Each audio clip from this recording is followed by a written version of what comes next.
বিড়ি ভজ বিড়ি ভজ বিড়ি ভজ না, বিড়ি হলো সিগারেটের বাবার মা।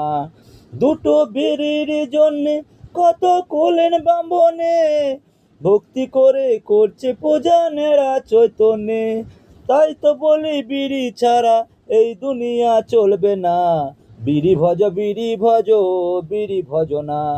দুটো বিড়ি না পেলে সকল ব্রাহ্মণে মিলে অস্বস্তিতে করবে পূজা, দেখবে সবাই মিলে। তাই তো বলি বিড়ি ছাড়া এই দুনিয়া চলবে না, বিড়ি ভজ বিড়ি ভজ বিড়ি ভজ না। একটা সিগারেট না পেলে সকল মেয়েরা মিলে অফিসেতে করবে ঝগড়া, দেখবে সবাই মিলে। তাই তো বলি সিগারেটকে দিও না প্রশ্রয়, বিড়ির পুজো করো হবে মহাজয়।